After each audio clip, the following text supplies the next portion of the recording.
Om pramadina sandeha kim karishyami vrittimon utpadyante vilyante buddhischa yata jale. Om shantihi shantihi shantihi. Ignorance is unreal.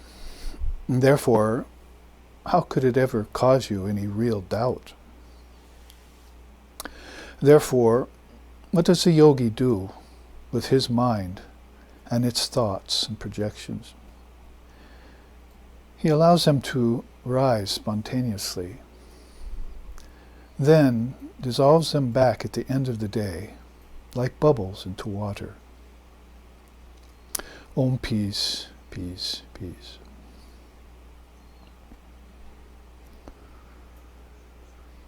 Om sat vidyate bhavo nabhavo vidyate sataha.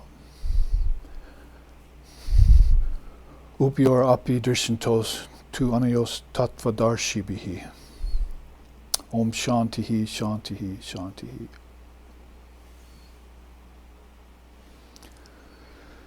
The unreal never is.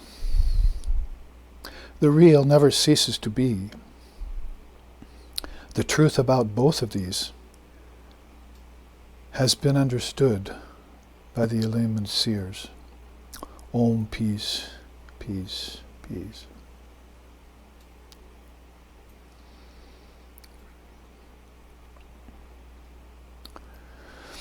Om satyena labhistapasa yesatma samyagyanena brahmacharyena nityam antaha sharirehi jyotirmayo hi shubraha yam pashanti atayaha kshinadoshaha. Om shantihi shantihi shantihi. The Atman, the indivisible self in all beings, in all things, is realized by knowledge, by moderation, by austerities, and by veracity. All of these constantly cultivated. When mental impurities dissolve, due to this practice, then the seer beholds it everywhere, existing in everything, even here in this very mind and body. Om peace, peace, peace. Om sahana vavatu sahana bhunaktu sahaviryam karavavahai Tejasvi navaditamastu ma vidvishavahai. Om shanti shanti shanti. May Brahman, divine reality, protect us, and may it sustain us. May it also illumine our thinking consciousness. May we not find fault with each other, with the world, and with the teachings. And may what we study be a source of inspiration to us eternally. Om peace, peace, peace. May peace be unto us. May peace be unto all. Om Hari Om.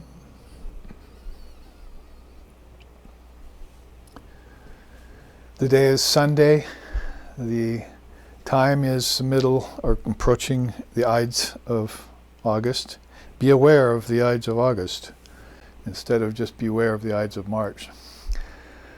Be aware of the Ides of August means that in the middle of August we have such great events as Janmashtami, or Sri Krishna's birthday this year, and also the Mahasamadhi of Sri Ramakrishna Paramahamsa coming upon us, I think, around the 16th.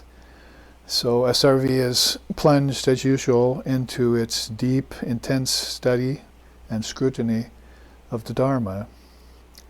The difference between Dharma and everything else in the world, as we were speaking about, even when we were driving in our vahana, our vehicle, on the way over here today to the center here, we call Kedarnath in Hawaii on the Big Island, 2,000 miles away from, or more, away from any land in the world, are surrounded by Ganga Pacifica, our sacred blue waters.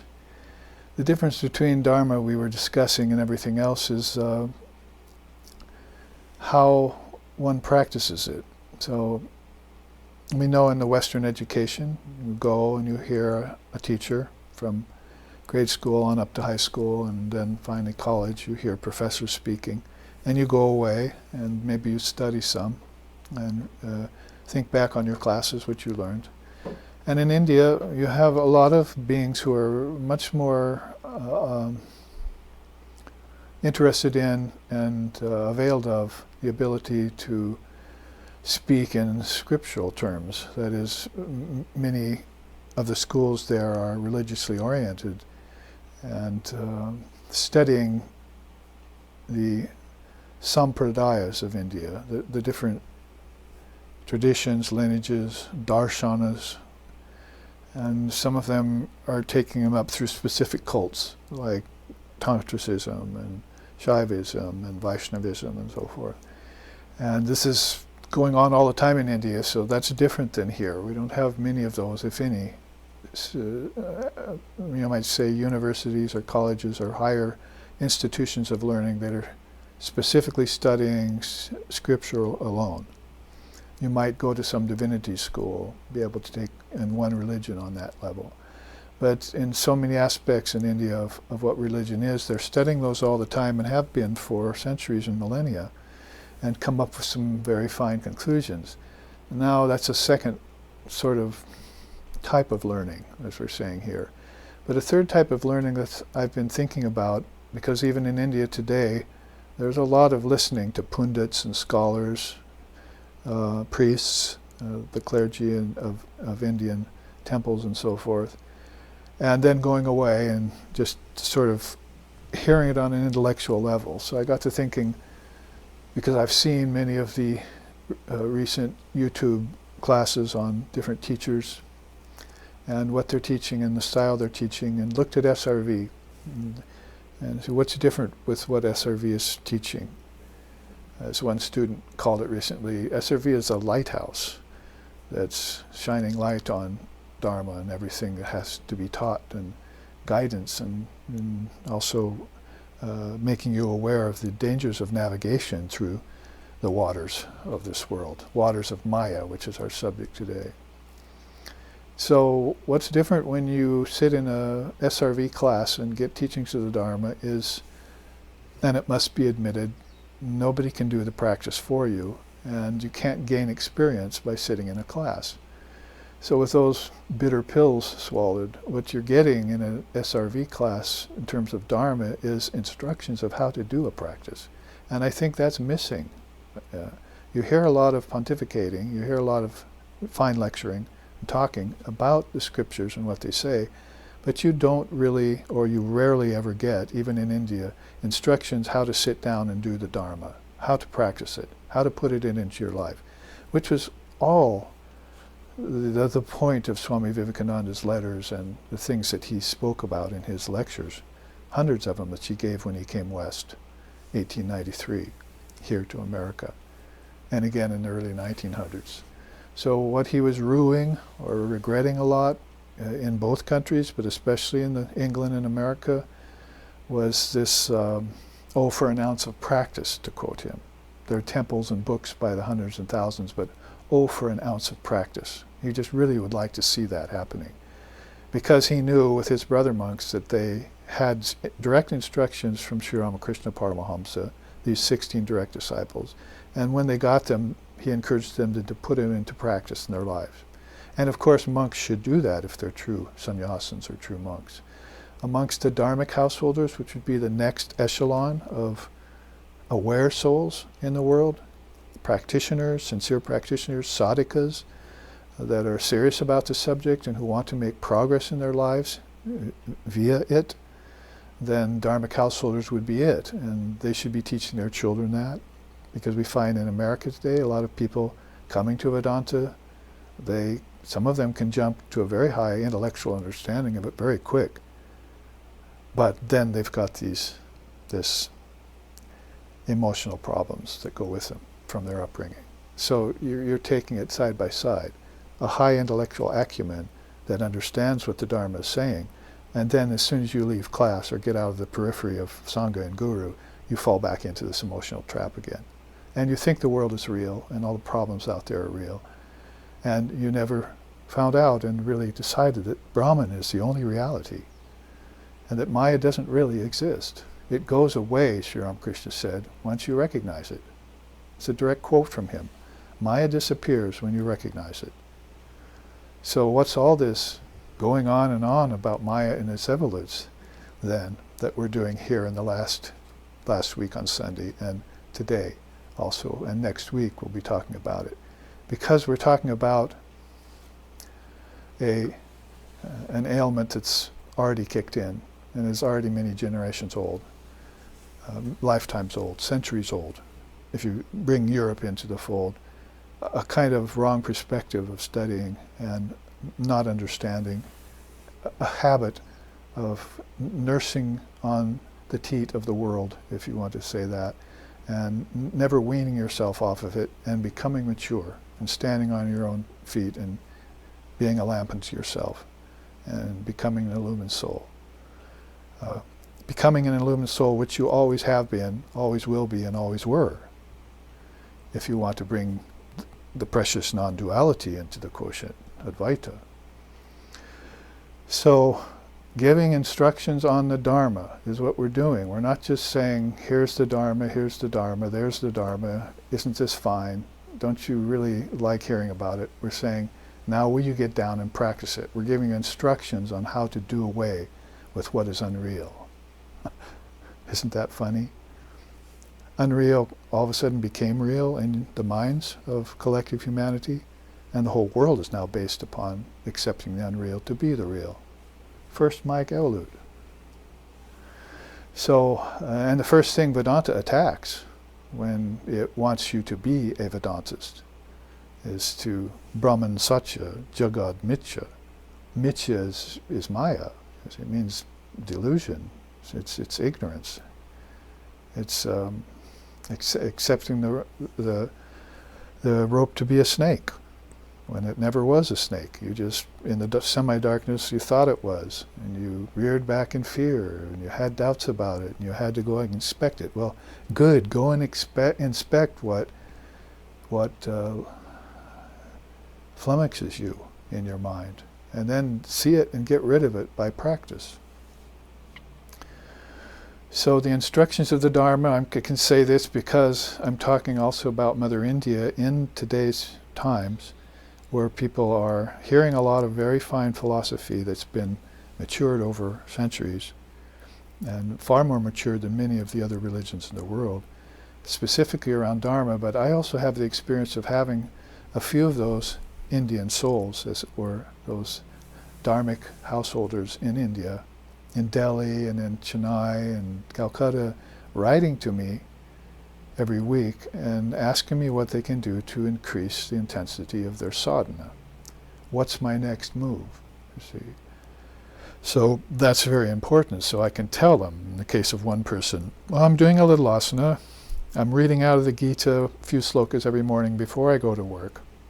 This is a person in Delhi that I'm talking about. And then I go to temple, you see, whenever I can, and observe the puja. And so my first exchange in her in emails, back was to ask, what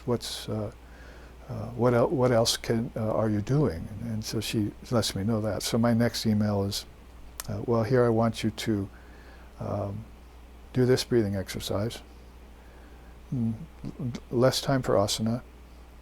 Just get one asana going, that'll be enough. Ekasana it's called. And I want you to read more of the Gita, and I want you to read the Gospel of Sri Ramakrishna, and then I want you to spend more time in meditation. Can you do that? Yes, I'll do that. So a month later, I've really changed. Everything has changed. I'm really feeling more myself. I'm really standing more on my own 2 feet, and I don't have so many doubts anymore. What else can I do? So I write her back, you see, intensify all of that I just said, plus add this in. I want you to do some mantra, Do you have a guru yet? Have you taken initiation? Do you have a mantra? And that's how it proceeds. So I have my own personal experience with people whom I'm trying to make the point here, have gotten instructions about the Dharma, haven't just heard it.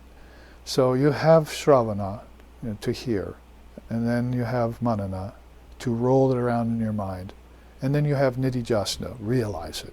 And then Sakshatkara, bring it into your life. That's a fourth thing that hardly anyone teaches. But it's a part of that Triputi, where you find a teacher and listen, then you go into solitude and you think about it, and then you realize it.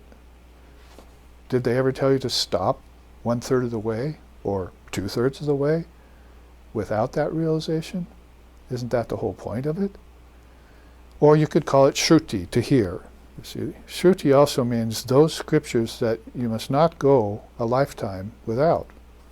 Bhagavad Gita, Upanishads, and so forth. So you have, that's Shruti. So Shruti has actually 3 meanings. One is just to hear the truth, and the other is the actual name for Shruti, and then Smriti. Shruti is the non-dual scriptures, Smriti is those other scriptures that are more like Itihasa, Ramayana, and stories of the great souls, and that you even find in some of the Shruti, like Katha Upanishad about Nachiketa's going to meet death. What a story. He found death too, but death wasn't home, but Mrs. Death was in. You see. So he talked with Mrs. Death for a while until death came home. Yama. Dharma Raja, I like that name for Yama. Dharma Raja. It's like the king of Dharma. Knows everything, how to transition from outer to inner and from inner to transcendent in all the lokas and worlds that go along with transitioning. Until transitioning is finally gone forever, the soul doesn't think of itself as moving anymore. It's back to its own stable position. Stable, but becoming. Huh? Thank you, yes. Stable, but becoming manifold. Araiva ratanabao samhata yatra nadyaha sa ishon chascharate bahuda jayamanaha om mityevam dhyayatha atmanam svastivaha paraya tamasaha parastat. So through these hundreds and thousands of nerve ways, that when you exit the body in dreaming and deep sleep, the soul squashes itself down to less than an atom and moves through these subtle passageways that aren't physical anymore. If you're not driving down the highway and thinking this is an outer passageway and there's an inner passageway that I'm going to take when I pass from the body, then you don't know the meaning of the outer world yet. You haven't connected A to you, because not too far down the road, and particularly if there's an accident up ahead and you're involved in it, you may not be on that road anymore. All of a sudden you'll be on an inner road, going back towards your source, in a different kind of vehicle called the prana. And it'll be carrying you back to, hopefully, a high source, if not the highest, of formlessness. The deep sleep of the soul's transcendence of all of this out here. So Ariva Ratanabao, like the hub in the middle of a chariot wheel, see, where all the spokes connect to. So all the spokes of these hundreds and thousands of nadis, nerves that connect to your heart, the hub. And there's where souls are flowing in and out, from the real to the unreal, if you want to put it that way, and then back to the real. And when they come to earth in a body, they're practicing that every 24 hours. They're practicing being born, called waking up, and then they're practicing living, which is called dreaming, and then they're practicing death, which is called going to sleep at night, the deep sleep, isn't it? Where am I going? Where have I come from? Who am I? And who is it that's doing all this? And the key questions come up for you. And so, to get more towards the subject of this, hundreds and thousands of nadis flowing into the hub of the heart, then by chanting Om, by knowing the nature of the word, Omit Jevam Tayasa Atmanam, you come to know that true self, Atman, that's in everything. And Godspeed to you in crossing over to the farthest shore, beyond all darkness. All darkness is the idea of Maya, which Sri Ramakrishna said goes away when you realize God. It begins to go away when you recognize that Maya is. So I said, I think last week, and on a recent interview that they had me on, that basically,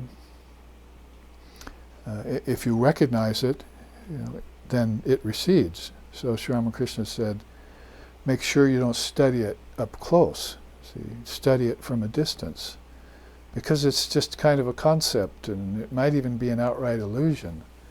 But as I was saying in the interview,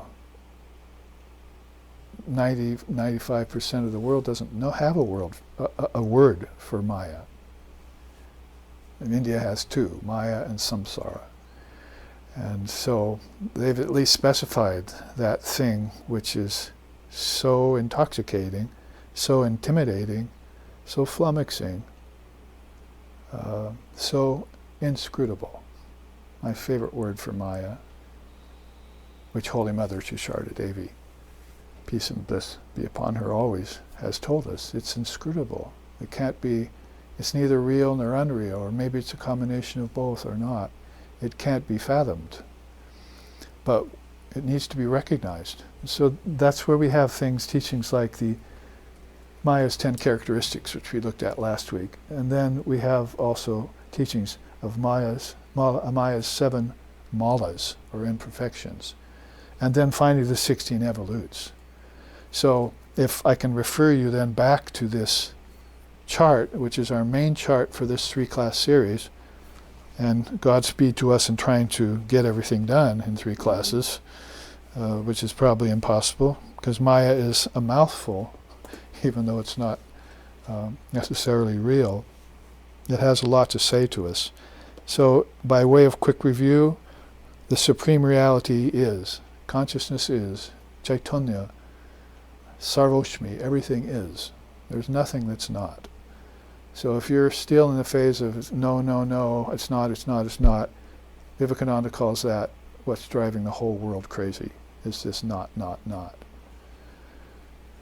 Every sannyasin has gone through this not, not, not, and found out that it is. And only then looked back on saying it's not, not, to get rid of his attachment to what's not. If he didn't have attachment to what is not, then he wouldn't have ever had to go through the neti practice in the first place. He just would have been born and said, it's all Brahman, it's all Brahman. Maya wouldn't even have entered into the quotient. Ignorance wouldn't have never been there, because didn't I start pramadana na sandeha samhata yat nadraha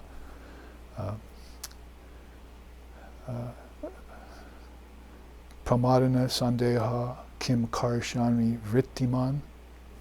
So ignorance isn't even real, so it can't cause you any real doubt. So you have doubts in your mind, it's based on a false premise. It means that there is no doubt that all of this is Brahman. But somehow along the course of your incarnations you found doubt. You doubted that. You doubted yourself first, your Atman. And then after that, just like Evolutes of Maya, everything else came rushing in because of your ignorance, because of your feigned ignorance. And you were left in this abject condition. Maybe then after the abject condition you even forgot what caused it, and then you forgot that Maya even existed. Until some great philosopher came along and said, actually, it doesn't really exist, but since you think it does, let's make a study of it. But as we make a study of it, let's do it from a distance, because I don't want you to get too close. I was thinking of a metaphor for that last night as I was laying. Oh, of course, a fire. You don't want to get too close to a fire, do you? But if you're cold, fire's great. Get as close as you can. That's about it.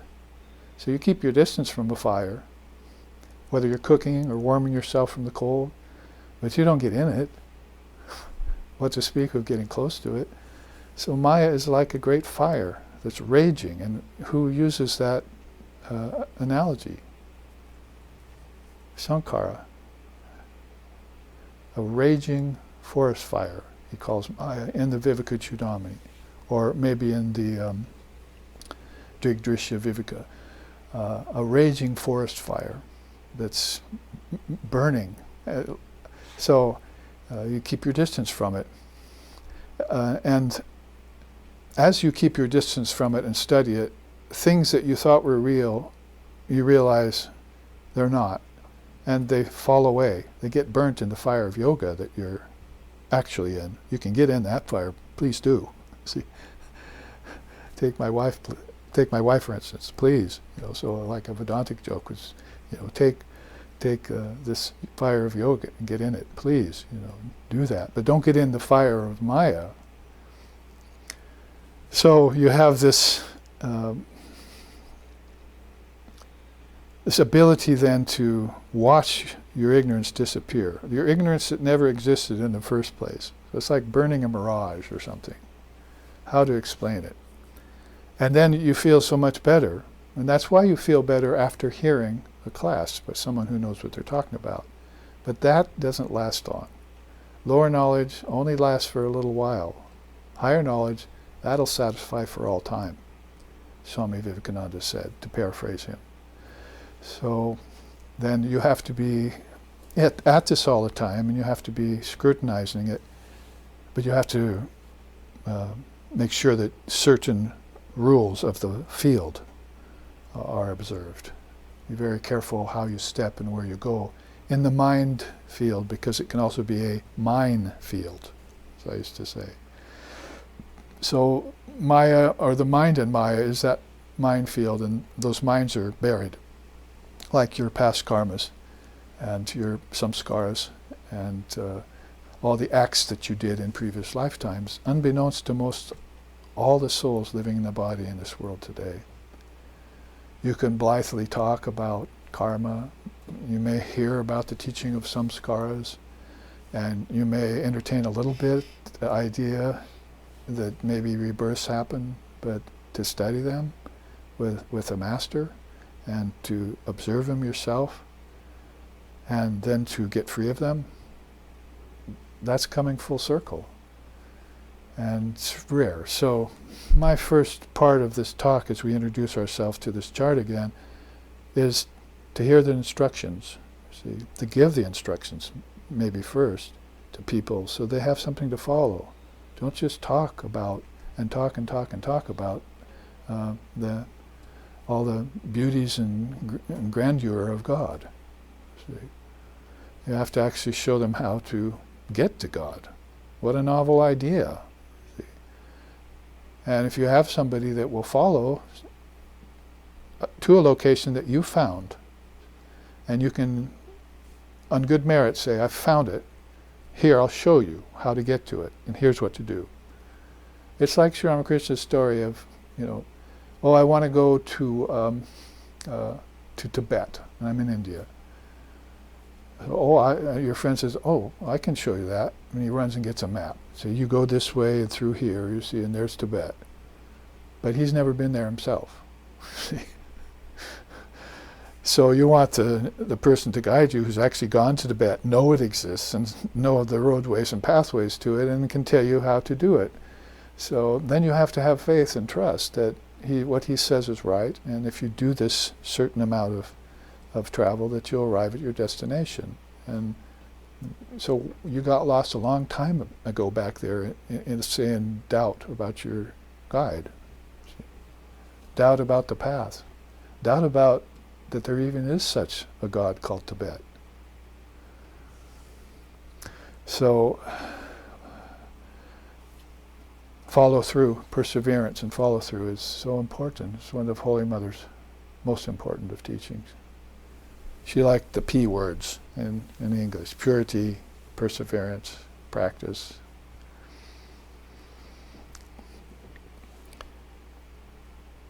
So let's give some instruction along with the Dharma of how to free yourself and what to look for. Like, say, how to get a hold of Prakasha Shakti, when Avarana and Vikshepa Shakti are masquerading in front of you all the time, the snake in the rope style.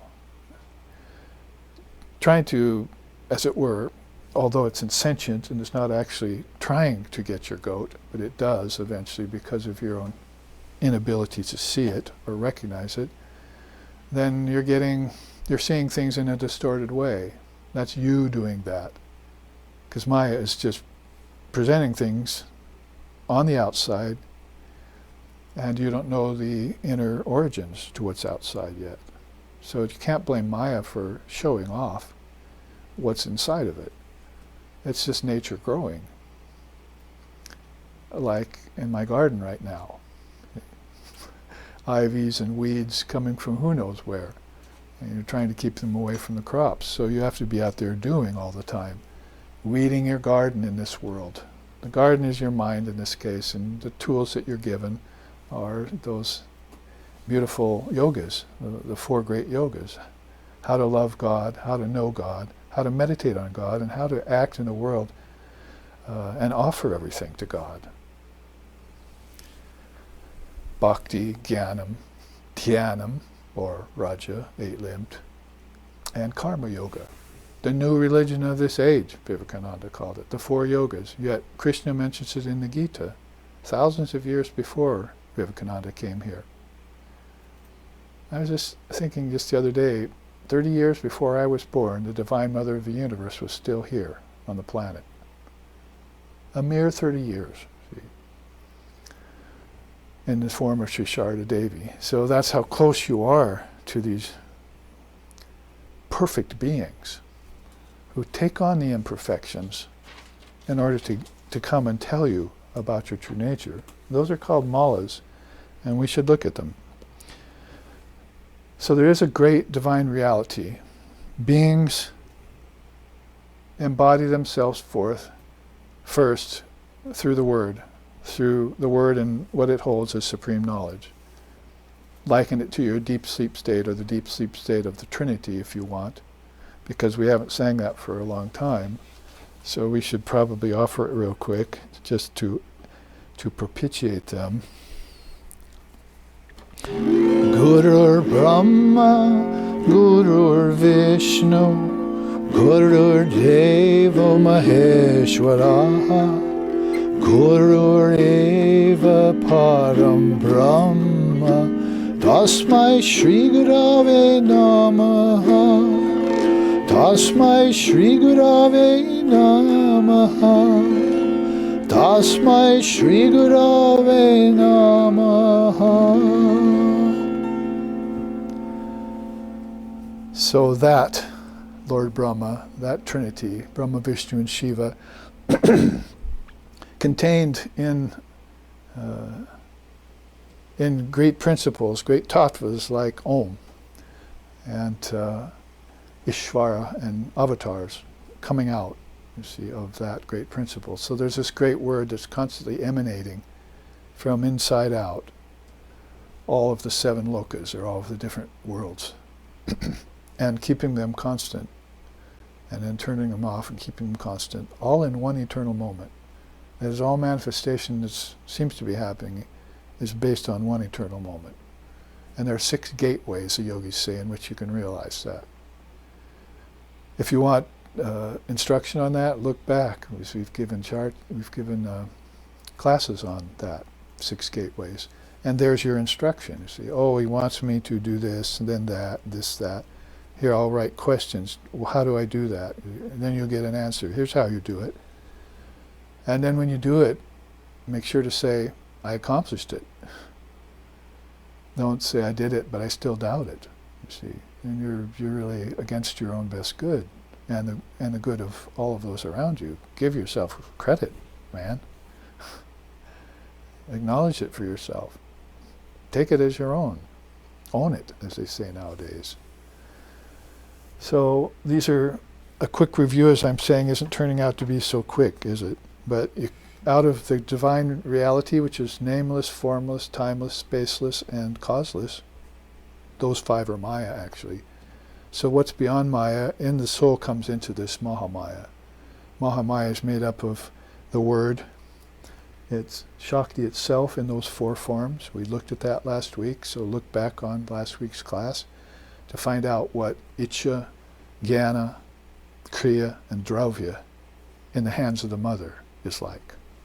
Why are those her 4 main Shaktis? Why is her will, Icha, supreme? Why is her knowledge, Jnanam, all pervasive?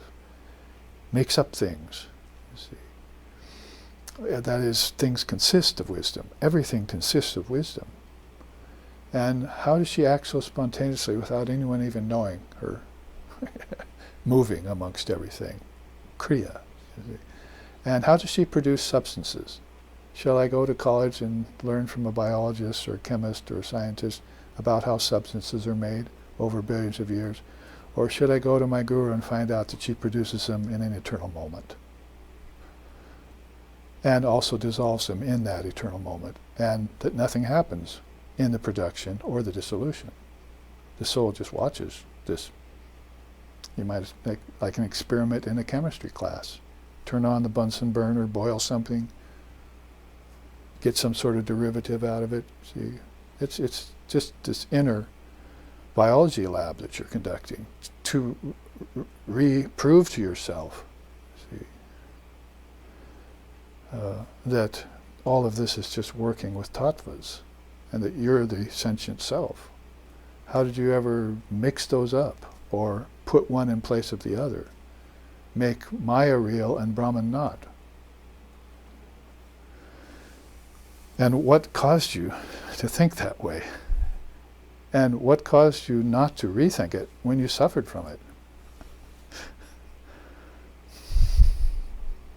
These are questions that puzzle me, so I'm asking you see. I don't get it. I don't get your ignorance. I don't get your penchant for pleasure with objects. I don't get your attachment to a world of changing particles. I don't get it. So the only thing I can do is present it the way realized souls do. I have my teachers, you know, and they had theirs, and these are called luminaries. And India's full of them, and the systems that they produced: yoga, Samkhya, Tantra, Vedanta, Shaivism, Buddhism, Jainism, Vaishnavism, Shaivism,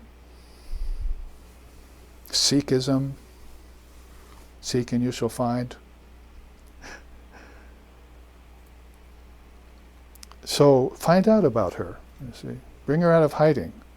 Whose will is it? Whose wisdom is it? Whose activities are these?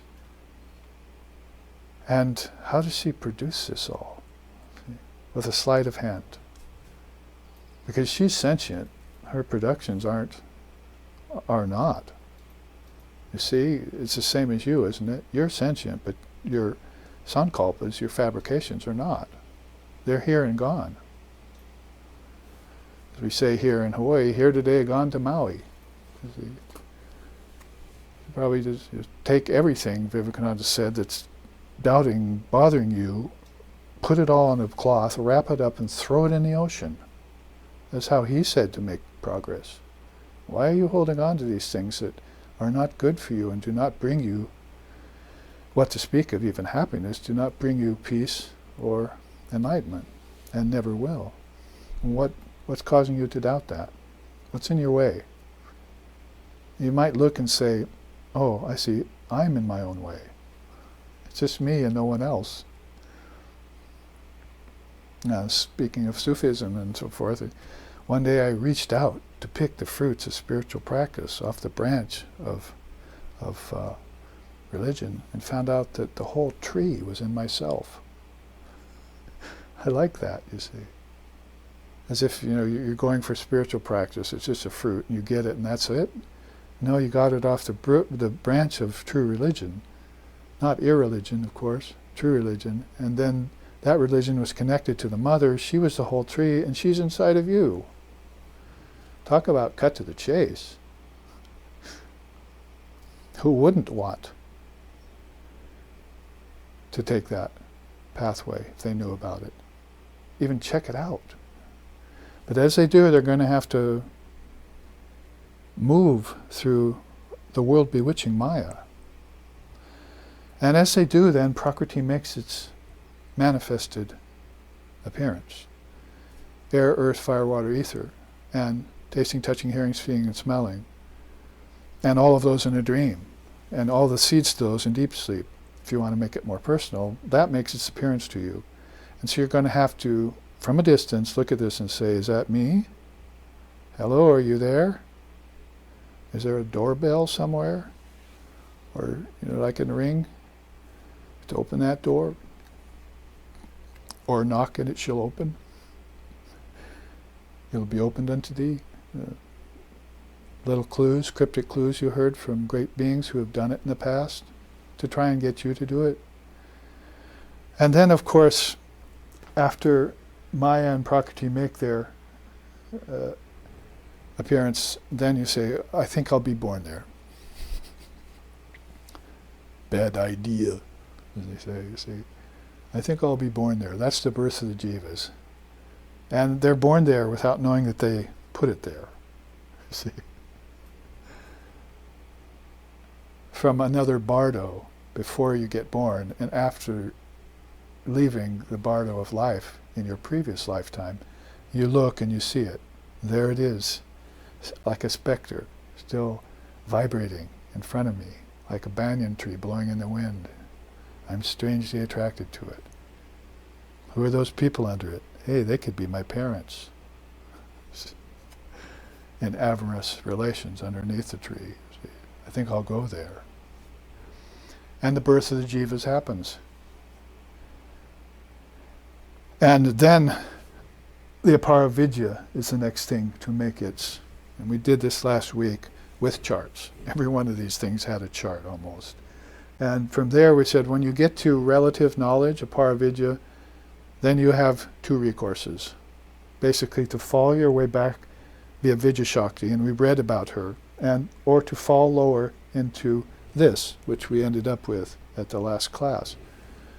That is, shall I believe in the machinations of the world bewitching Maya?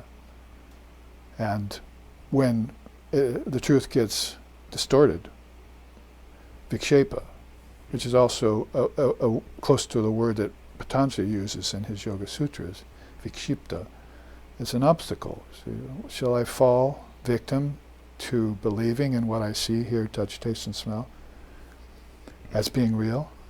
Or should I listen to that strange fellow I met the other day, called a preceptor, or a guru, or an acharya, or a rishi, or a saint, or a seer, or an avatuta, or a paramahamsa of all things? Or should I maybe listen to them about getting beyond distortion of mind? Because if I don't, I fall victim to avarana, you see, covering power. Like scum over a lake. Where did it come from? Let's not go there. That's studying Maya too closely. Let's just see that it's there. It's a fact of existence. And I need to spread it. I need to make effort and spread it so I can look and see who I truly am. And then, of all things, watch the scum come dancing back and have to spread it again and so forth. Because why? Because you've taken a birth in Maya. And even the great souls, you find, take births in Maya. But they wield Maya. They see through it. They forbear it. They can even teach it.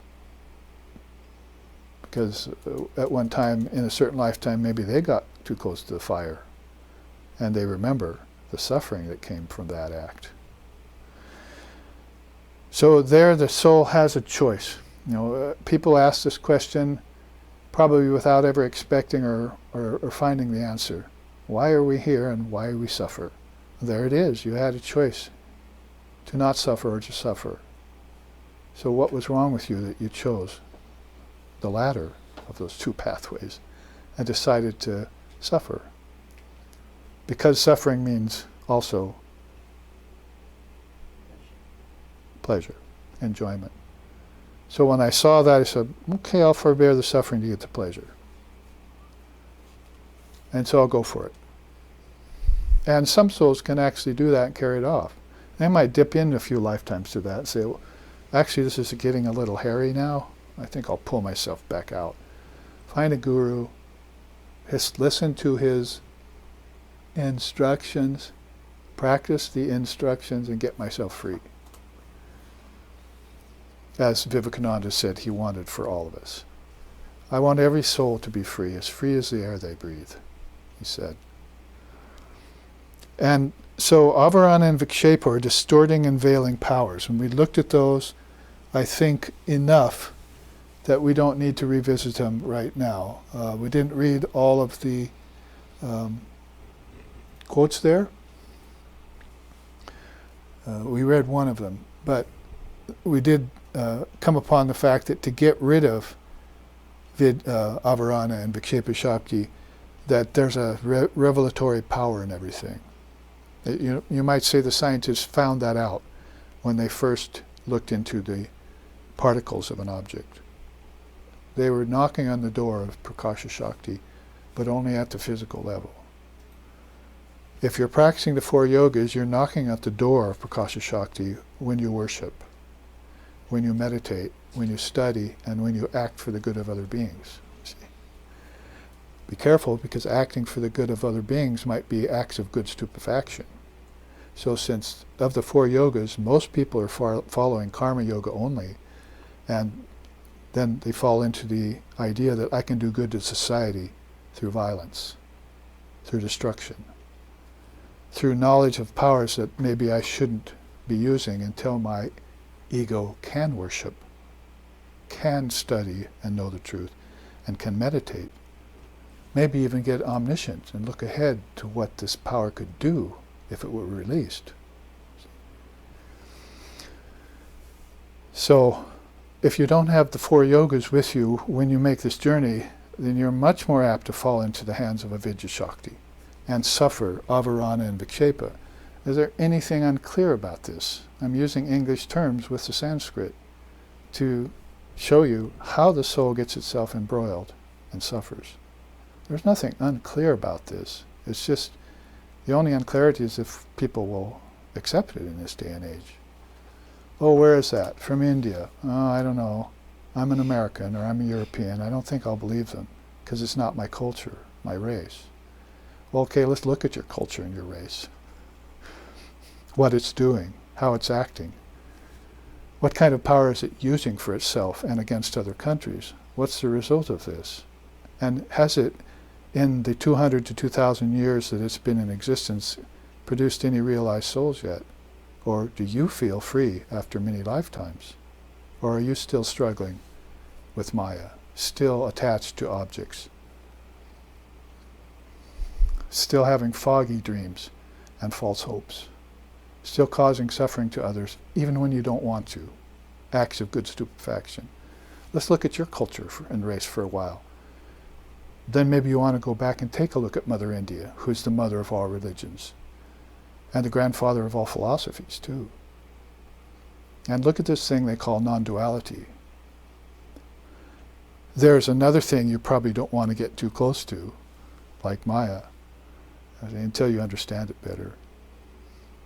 If you had the faith overall to accept what your teacher said, that all is Brahman, then you're a past master. You're already a realized soul when you're born. And you're here for some other business than to suffer or to enjoy.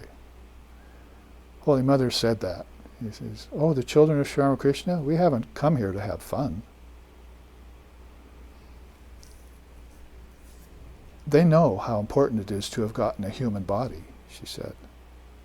So the implication is they're here in the human body to help people out of Maya. To go from place to place and help them out of Maya's veils. Help them out of darkness, Maya's veils, as Swamiji said in his Song of the Sannyasin, the Song of the Free. So let us not delay. I've given a good overview of this, and we've had it in other classes. Just know that it's a part of this Mayic teaching that there are 3 kinds of Shaktis: Avarana, Vikshepa, and Prakasha. Prakasha is that key word, revelatory. And it's in the object too. That is, she's in the object as Prakasha Shakti. She has something to show you, like the scientist, as to what this is made of. But as you get into it, you maybe tamper with it and find out how much power is in the object. The power for destroying ignorance is in the object, or the power for destroying worlds is in the object, called an atom. And you don't even know yet about, you only know about atomic particles. You don't know about atmic particles. Intelligent particles, jnana matras. If you had have known about those and taken them in the right direction, right orientation, then you would have long ago given up your fascination for unreal things that change at a billionth of a second. And you would have known, like Jesus told you 2,000 years, you can't build your house on sand. Sand is vibrating particles. A soul like Jesus could see this with his third eye in the Garden of Gethsemane, meditating and trying to communicate it, the teachings of the Word, to his 12 apostles. And not having a real good time of it, by the way. Because he didn't have Gyanis who had been schooled in Vedanta and other darshans of India for lifetimes by the time he appeared on the scene, like Shankara had. Even the householders around Shankara, some of them could out-debate the monks. There were women that were with him that were much higher in understanding than men. So you're talking about what kind of content do we have to work with here? And so, should I bring up America in this context? And should I tell you my experience of trying to share this Dharma with America for the last 40 years? Because I had my awakening at 20, and at 30 I had further awakening, at 40 I was launched. So what's the last 30 years been for me? It's all about sharing the Dharma with people. But when you share it, you have to go along and try and encourage them to take these instructions and practice them. Oh, for an ounce of practice. Not just listen to them and walk away. Another lifetime goes by, you hear it again. You're just following the way of Western education. Oh, I hear, I understand, that's it for me. Now let's go and make a living. And a part of my living is going to be attachment to enjoyment of the objects, and that's what everyone's after. The giants of my society are after that. The president is doing it in a big house with Roman pillars because the Romans did it and the Greeks before them. Well, don't get me started, as they say, but the class is on Maya, so I'm throwing lots of things at you to consider where you are, who you're with. See? I mean, who has another powerful teaching to it, not just who am I, but who are you with? Are you with holy company who knows the truth? Or are you with a pack of fools who's trying to convince you of the reality of the world? And some of them are doing it deviously, and some of them are just naive. You see, Maya gets very complex, as we'll see as we go along. So the next thing that comes up here is Maya's 7 malas. So let me share with you in this first half that teaching. We know that it has how many characteristics? 10 characteristics. Can you recite them yet? Did you memorize them? And did you think about them as to relativity? You see, like, for instance, if I took one, it's illusory, it's insentient. Well, that would tell me right away that there's no devil out there to get me. That what's flummoxing me is something that doesn't have any willpower to itself. It's just an appearance. You examine a mirage, you see that it's not real, don't you? You go up to it, feel it. So you go up close to Maya, and in that way you can get close to Maya in your detached way, and you can see, well, gee, a minute ago there was a little rainbow there. It's gone. It's just light refracting and so forth. You get more knowledge around a thing, then you won't be shocked by it or unsure of its origin later on and call it real and then put a pot of gold under it and run after it. And don't forget the leprechaun on the way. Like our Menahunis here in Hawaii, who are causing us all this mischief, you see. They're stealing things and can't find our glasses. We blame it on the Menahunis. So they're not real. We hope not. Get out of there. No. So the 7 malas begin with moha, and moha is, of course, delusion in the mind. And it says here in this article that I gathered in my research on this back in the year 2000 or earlier, that the 7 malas, I told you already what mala means. It's not like a sin in our way of upbringing. It's like a fruit falling off from a tree and leaving a gap. And through that gap you can see the sun through the tree. Before the fruit was there, you couldn't see that. So you had to wait for the fruit to ripen in order for it to fall so you could see. So individually, when we bring imperfections with us into the world, we want to work them out. That's called neutralizing our karma. But we always put a negative connotation. Oh, I've got karmas and I've got to work them out. But all you have to do is be aware of Brahman, and your karmas fall away of themselves.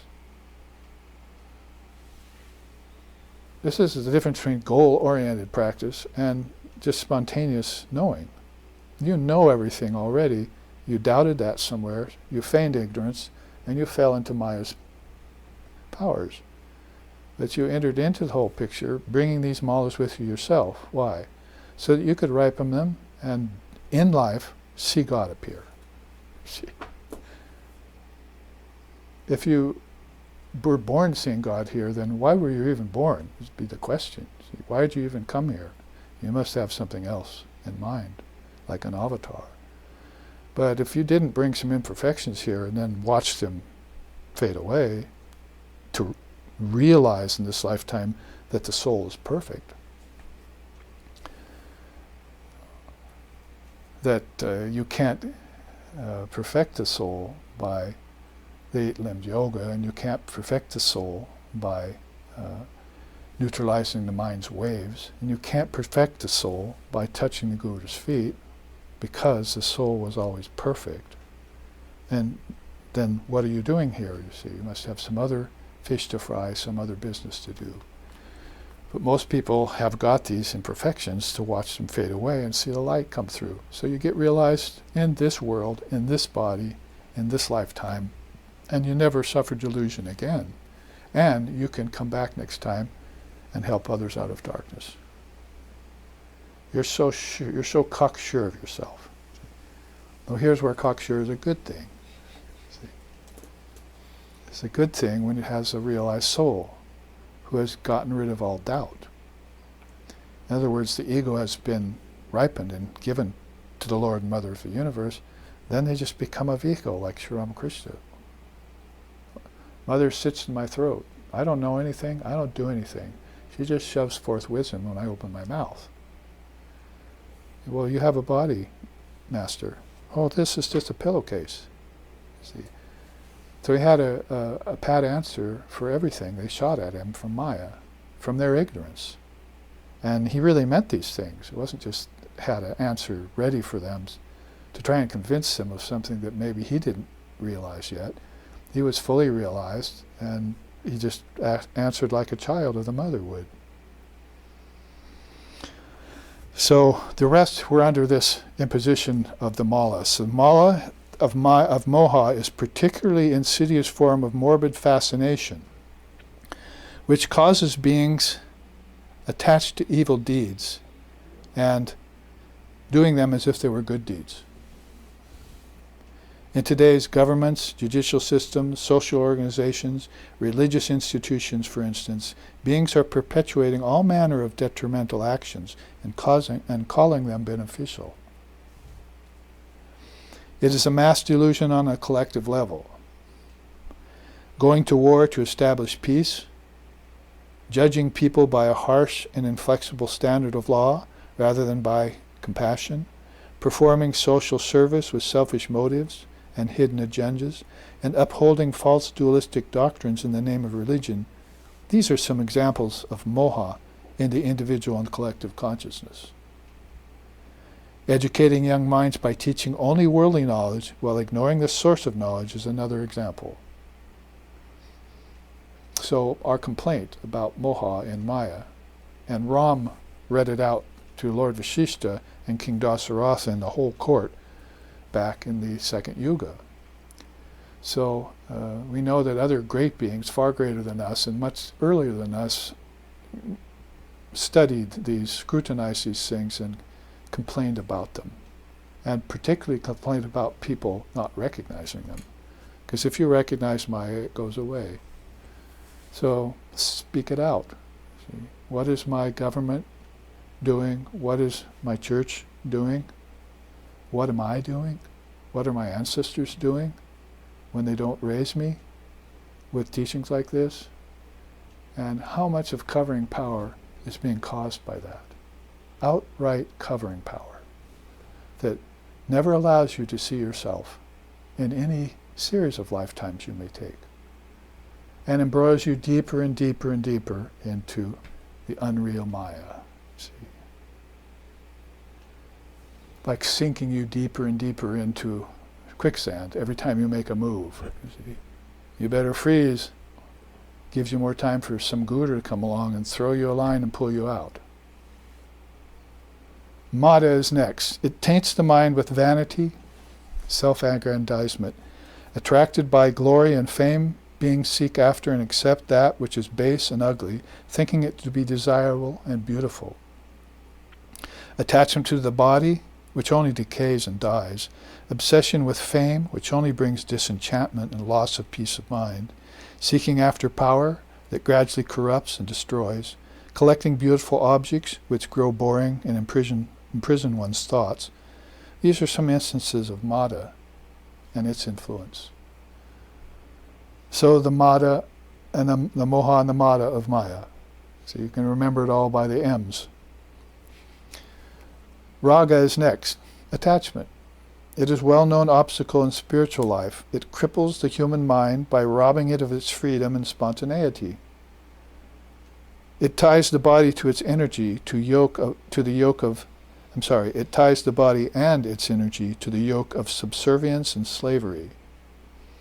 Such is the nature that it leads to deeper and deeper modes of bondage and will not fully let go its hold, even after an object, action, or thought is transcendent. In this case, beings actually become attached to attachment and remain so for lifetimes. Embodiment in the form that repeatedly suffers the agonies of birth and death, old age and death is a prime example. I think I'll do that again. I think I'll go through the 6 transformations again. Birth, growth, disease, old age, decay, and death. Who told you not to do that? The Vedanta philosophy and Lord Buddha. One of them called them the 6 bills, the other called them the 6 transformations. And anything that transforms is Maya's business.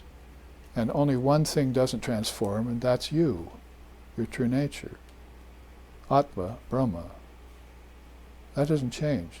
And you haven't found that unchanging ground upon which to settle yourself in one position and observe, and you're still building your house on sand.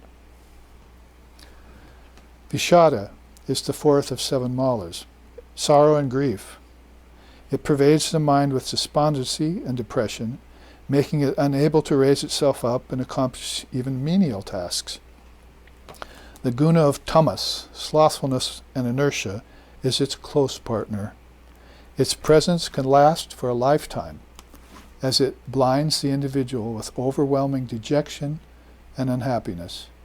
Loss of fortune, unrequited love, unforgiven grudges, uncontrolled passions, these are open doors through which Vishada can make its entrance. Once it enters the mind, it becomes increasingly difficult to destroy its dark presence. So reading the Riot Act on just a part of Maya, that's its malas, its main imperfections.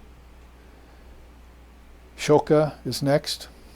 I always think of Swami down in San Francisco in the early days called Ashokananda Swami Ashokananda was very, very bright luminary who taught the Vedanta to West Coast people for so long, until Swami Prabhupada came, whom I came to know personally in San Francisco. But Swami Ashokananda, Ashoka means grief, so Ashoka would mean free of grief. So he got the bliss of being free of grief forever. So Shoka constitutes a vast set of afflictions that plague the mind and make it dull and lifeless. It saps body, mind, and soul of vitality and motivation, and fills it instead with doubt, reticence, and complacency. Under the constant array of blows proceeding from life and its experiences, the struggling being staggers and falls and soon gives up. Spoiled dreams, dashed desires, elusive attainments, frustrated success, and the like all inhabit the realm of Shoka. In association with Raga and Vishada, the last two, Shoka breeds well in the hearts and minds of living beings. So a kind of grief that's always plaguing people. You see, oh, I haven't accomplished enough. I haven't enjoyed enough. Well, I'm going to die soon. All of this leads to an overall depression. Whether they can make the connections to that or not is, of course, another matter.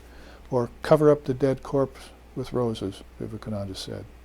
So pretend it's not there. And so there's a lot of ways of trying to get away from the malas of Maya. And this, if we haven't even got to the 16 evolutes yet, so we'll make this clear and plain right now. We've seen the way Maya works, how it kicks in. We also have the blessing of Mahamaya, which we should adhere to and take as our refuge. May she, the primal guide, our refuge be, Vivekananda said. But now we have the characteristics of it, which are actually positive teachings, I think, to meditate on. Now we have something that's really getting down into the goo and the grime of suffering that people undergo, and they don't know why. Here's why. They studied it.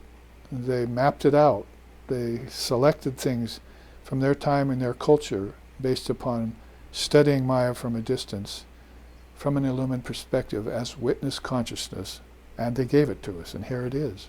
Ancient teaching, ready to avail yourself of it, to get yourself free, to recognize them and give them up, not to let them hold power over you anymore. That's why they're there.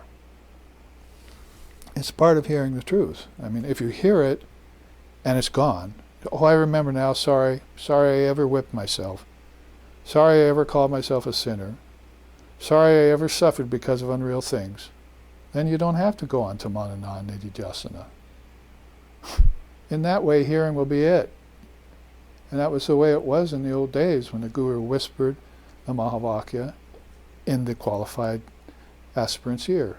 Boom, they had a samadhi. You see. Brought him up to that point and just 3 words did it. And they had direct experience of Brahman. And they were qualified to do that in a very short time because they weren't routed into money and economy by ignorant parents and society from the very first breath they took. Isn't it a little bit early to be imposing roles on the baby? Let's give it a name. Oh, let's not. Let's let it earn its name later. Let's call it by a gender. No, let's not. Let's not even bring gender into it. Well, let's see if it's going to become a famous psychologist or scientist or, a politician, even worse. No, let's not. Let's see what its samskaras tell us as it grows up. Mommy, what's my name? The children in school are asking. We haven't given you a name yet, son. Just tell them you're Atman. We'll give you a name soon. It's almost ready to name you. See, we're beginning to see your samskaras here and why you came.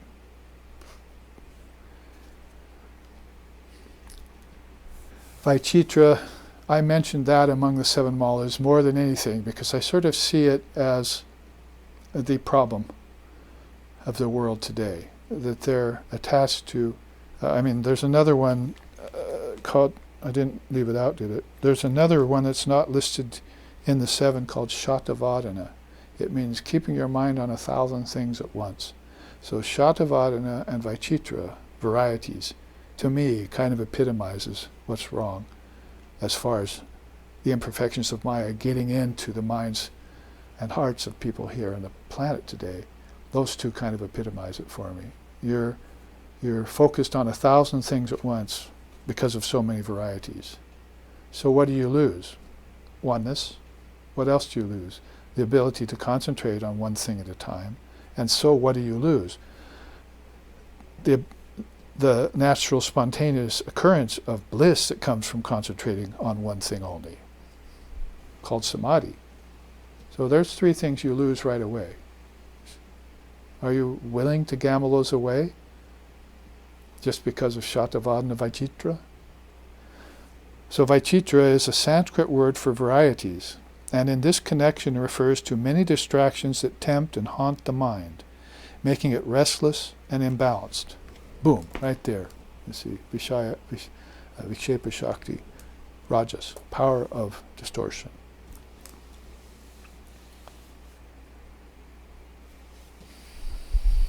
Its presence brings about the loss of steadfastness, a quality which lends itself well to a wide degree of attainments ranging from basic happiness to meditation. So steadfastness would be another word for one-pointedness, as long as you make sure that you're not steadfast in your ignorance. You probably want to make sure that the way you're acting and thinking is right. Set your clock by the sun, the sundial tells you the best time, not the watch of the scholars or the politicians or the society or your parents. You're going to have to make sure you have right orientation according to the enlightened souls who have achieved enlightenment, and then move forward with steadfastness. For the sake of experiencing diverse pleasures in the form of tastes, feelings, sights, and even intellectual stimulation, beings take to Vaichitra like an old friend. In conjunction with moha, which we look back on, you remember what that is. In conjunction with moha, it attracts the mind and senses to the many, thereby obscuring the one. A characteristic trick of Maya. It leads to unadvisable contact with the other malas, which all play into each other in insidious fashion. Just a brief paragraph about each one of these, so you can say, I received teachings about the 7 malas of Maya from a Dharmic teacher, and now I know what to watch out for. And did I react or respond to any of them? Do I see some of this still left in my mind as tendrils, or maybe as real problems that I haven't gotten to yet, and put the laser of discriminating wisdom and dissolve them yet? See, any facets of those causing a reaction in my mind, then I need to do a little work, having been availed of this new knowledge. The last of the malas is called Harsha, and it also reminds me of a Swami's name that I know. It's the 7th mala, is the delight which contributes to the desire for increased pleasure, particularly with regard to amassing huge amounts of wealth and power. Even after riches and influence are attained, it continues to evolve and leads to various unhealthy distortions centering around hedonistic pursuits. Thousands of beings are under its control. The greatest multinational conglomerate of this age, after merging all other interests under its umbrella, could very aptly name their organization Harsha Unlimited.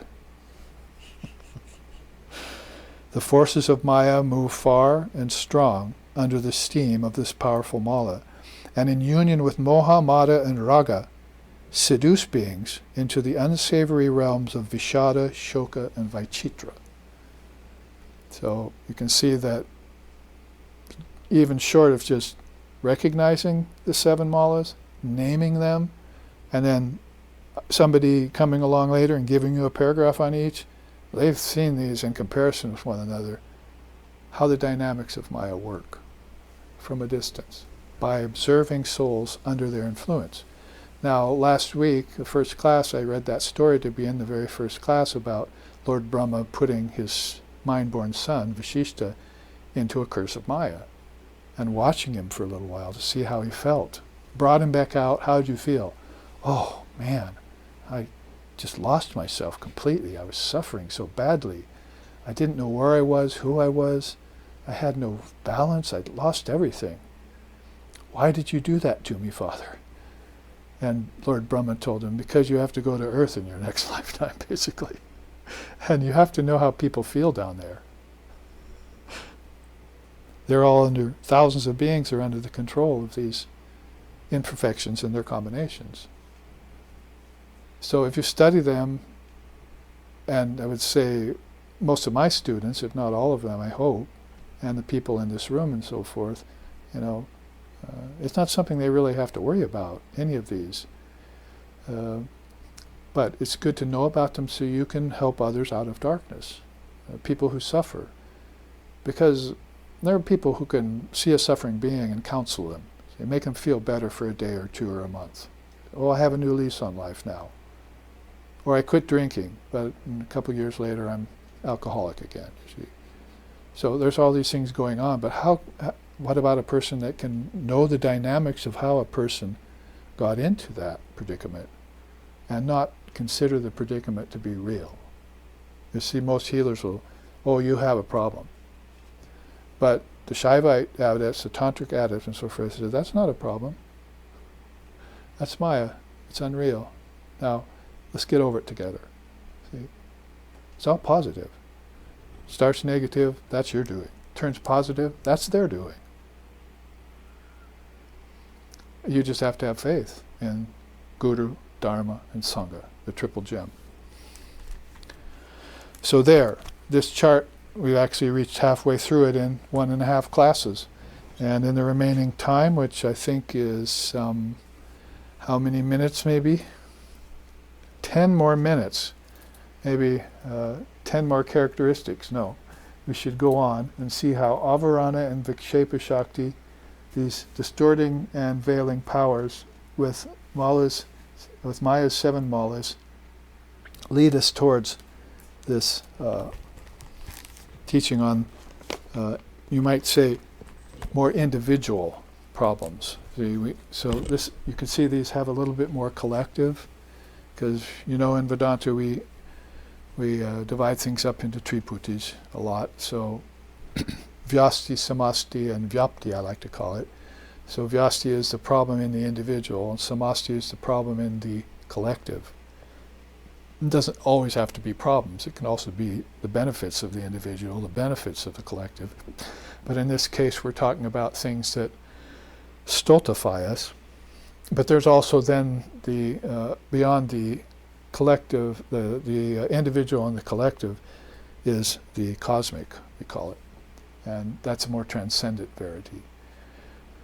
So in the terms of the malas, the way I just described them, you could see they have an individual flavor to them, but they're really more kind of universal laws of Maya, and thousands of beings are in a collective or following victim to them, and following each other in turn.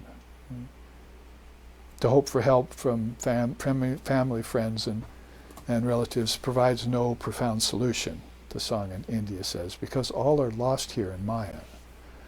So you have to find someone who's worked their way out of Maya and can tell you, like Sri Ramakrishna said, it goes away when you recognize it, number one. Number two, don't get too close to it, study it from a distance. And then you've got some tools, some cautionary measures with which to make this study, get rid of any vestiges of it that is still in your mind, which shouldn't be there, and then share it with others, the collective, and therefore fulfill your destiny in this life, in this body. Or maybe create a new destiny that's higher than the one you entered with. Because we have to know that there are some people who come here under the influence of karmas, they get rid of them and become great souls in this lifetime. They could reach Jivan Mukta or Bodhisattva vows and so forth in this lifetime.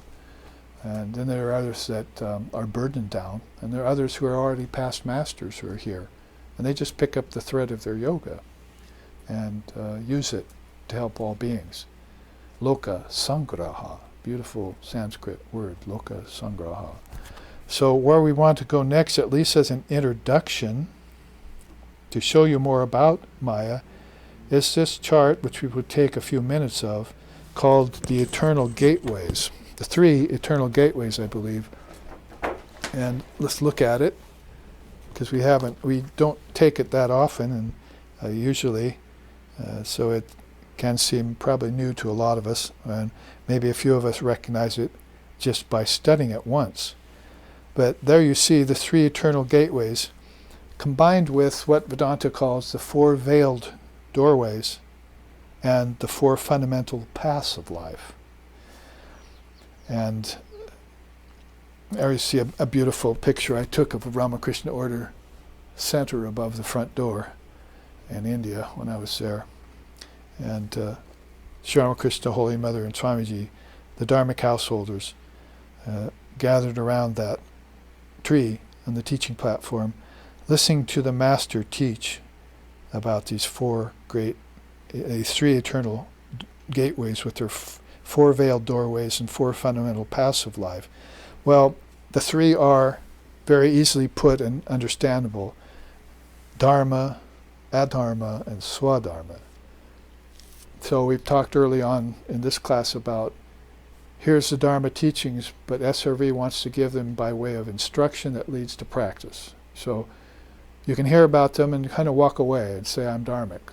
Or you could hear about them and say, instruct me how to attain that, sir, or madam, depending on if you have a Ishvar or Ishvari teacher. Give me the instructions. Now I'm practicing them, and I'm going to let you know what the result of the practice is, and ask questions.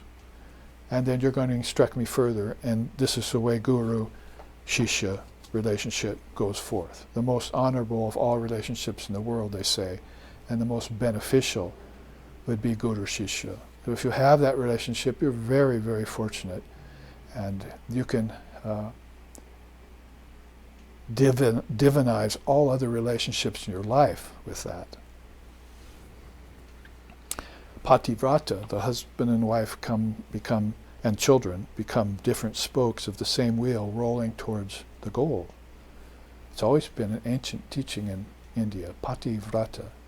So when I marry, and I and my wife or my husband, we have children, I'm Dharmic, I raise them in the Dharma, then we're like the spokes of a chariot wheel, in a different analogy than we used earlier about the nadis, but we're all one wheel rolling towards the goal and going hand in hand toward the goal, as Vedantists do. So then I put under the Dharma, Adharma, Swadharma headings these pathways and how they work, and that we will have after the break, because if I get into it now, we will go too late. So let's look at the 3 eternal gateways. A lot of it influenced by the world-bewitching Maya, as you'll see. But some of it has this beautiful non-dualistic destination in mind, which I hope will be all of your destinations too, as I want it to be mine. So here we will end and go on to take a little prasad, liquid and fruit, here at the Kedarnath Ashram, and join you again in 15 minutes for more of the same, that is the Dharma. Namaste.